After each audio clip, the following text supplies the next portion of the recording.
Sa panahon ngayon, dapat talaga ay maging alerto at mabusisi para hindi naloloko ng mga peking content sa social media.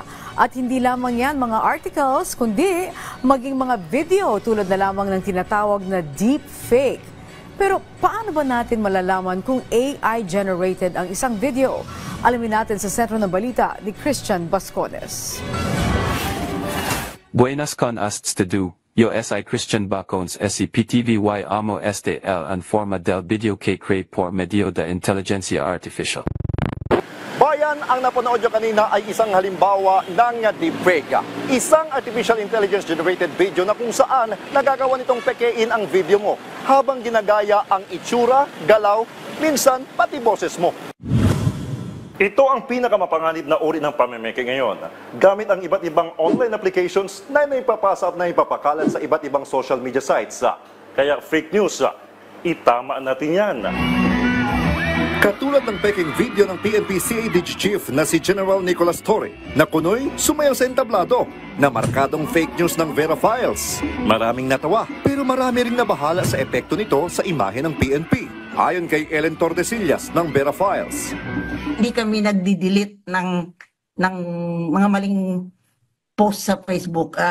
Wala sa powers namin, ganon. Kaya pero marami nagalit sa amin kasi pag tinatanggal kasi yung mga post nila, kala nila kami gumagawa nun. Paano nga ba malalamang deepfake ang isang video? Ang unang dapat suriin ay ang pagkurap ng mga mata.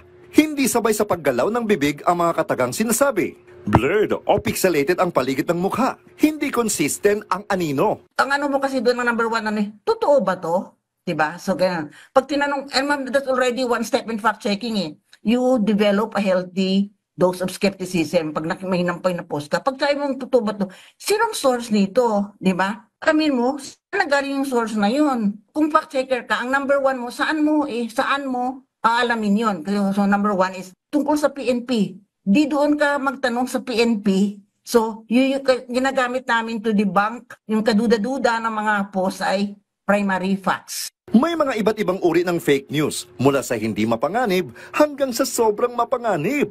Kaya para hindi mabiktima ng fake news, kinakailangang suriin ang source, i-cross-verify ang impormasyon, suriin ang ebidensya, suriin kung ang impormasyon ay luma na at suriin ang konteksto. At dahil sa modernong teknolohiya, nagagaya na ng artificial intelligence o AI ang itsura at boses ng isang tao. Ito ang tinatawag na deepfake.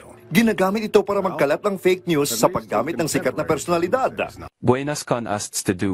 Yo si Christian Bacones Sa panahon ng AI, hindi lahat ng nakikita ay totoo. Kaya mag-ingat sa mga natatanggap na balita.